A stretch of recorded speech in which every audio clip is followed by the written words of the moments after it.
ഒമാനിലെ പ്രവാസികളിൽ തെരഞ്ഞെടുപ്പ് ആവേശം. കേരളത്തിൽ തെരഞ്ഞെടുപ്പ് ആവേശം അലതല്ലുമ്പോൾ സ്കിറ്റും ഷോർട്ട് വീഡിയോകളുമായി സോഷ്യൽ മീഡിയ ഹാൻഡിലുകളിൽ കളം നിറഞ്ഞ ഒമാനിലെ ഇടതുപക്ഷ പ്രവർത്തകർ. വോട്ട് ചെയ്യാൻ പോകാൻ പറ്റാത്ത നിരാശയിലാണ് ഒമാനിലെ പ്രവാസികൾ.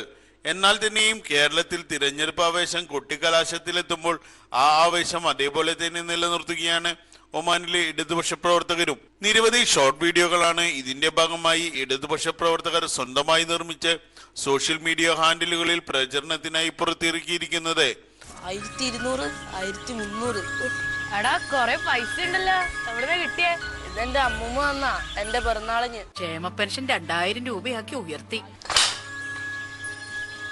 ലോക ചരിത്രത്തിൽ ആദ്യമായി വീട്ടമ്മമാരുടെ സേവനത്തിന് ഒരു നാട് അംഗീകാരം നൽകിയിരിക്കുന്നു.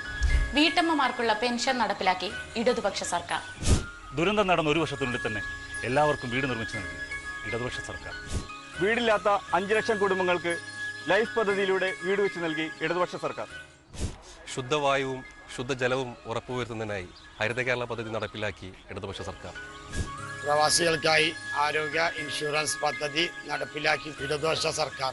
കർഷക തൊഴിലാളികളെ ഉൾപ്പെടെയുള്ള വിവിധ ക്ഷേമ പെൻഷനുകളും നടപ്പിലാക്കിയതും അത് കാലാനുസൃതമായി അത് കൂട്ടിക്കൂട്ടി കൊണ്ടുവന്നതും ഇടതുമുന്നണി സർക്കാരാണ്. ഇന്ത്യയിൽ ആദ്യമായി സമഗ്ര പ്രവാസി ഇൻഷുറൻസ് നടപ്പിലാക്കിയത് ഇടതുപക്ഷമാണ്. ആ ഇൻഷുറൻസ് പദ്ധതിയുടെ ഉപഭോക്താവ് ഞാനാണ്. ഞാനിപ്പോൾ നാട്ടിൽ പോയിട്ട് ഓപ്പറേഷൻ കഴിഞ്ഞ് വന്ന വ്യക്തിയാണ്. പവർ കട്ടില്ലാത്ത 10 വർഷങ്ങളാണ് കടന്നുപോയത് ഇടതുപക്ഷം.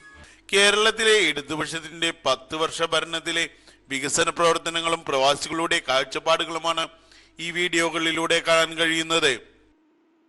അതേപോലെ പ്രതിപക്ഷ നേതാവിന്റെ നുണപറച്ചിലിനെ ആക്ഷേപഹാസ്യത്തിലൂടെ അവതരിപ്പിക്കുന്ന സ്കിറ്റും പുറത്തിറക്കിയിരുന്നു. അത് ഭൂമിയിൽ നുണ പറയുമ്പോൾ അടിക്കുന്ന അലാറാമാണ് രാജൻ. ഇതെന്താ ഇങ്ങനെ കിടന്ന് അടിക്കുന്നത്? കേരളത്തിൽ നുണേഷന്റെ പത്രസമ്മേളനം തുടങ്ങിയങ്ങനെ. ഇതിന്റെ അടി കാരണം ഇന്നലെ രാത്രി ഒരു കോളൊക്കെ നടത്തിയിട്ടില്ല. അത് രാജൻ, ഇന്നലെ രാത്രി നുണേഷന്റെ പൊതുസമ്മേളനമായിരുന്നു. അത് കഴിഞ്ഞ് വെളുക്കും വരെ നുണുപോലുമായിട്ടുള്ള മീറ്റിംഗും. ഇവനെ കൊണ്ട് കേരളത്തിലുള്ളവർക്ക് സമാധാനമില്ല, ഇവിടെ സമാധാനമില്ലല്ലോ. നുണേഷന്റെ ആളുകൾ വന്നാ പിന്നെ സർക്കാർ ആശുപത്രികളൊക്കെ അടച്ചുപൂട്ടും, വ്യവസായങ്ങൾ പൂട്ടും, ആളുകൾ പട്ടിണി കിടക്കും, നമുക്കൊരുപാട് ആളുകൾ കിട്ടും. 10 വർഷം കൊണ്ട് അവരുണ്ടാക്കിയ മാറ്റങ്ങൾ കണ്ടില്ലേ? ജനങ്ങൾ മാർജിക്കുന്നത് എനിക്കിങ്ങനെ തോന്നുന്നു. അപ്പൊ പിന്നെ രക്ഷയില്ല രാജൻ. കുട്ടിക്കലാശത്തിൽ അവസാന മണിക്കൂറിലും ഒമാനിലെ പ്രവാസികളും സോഷ്യൽ മീഡിയ ഹാൻഡിലുകളിൽ തെരഞ്ഞെടുപ്പ് ചർച്ചകളാൽ സജീവമാണ്. Kairali news, Oman.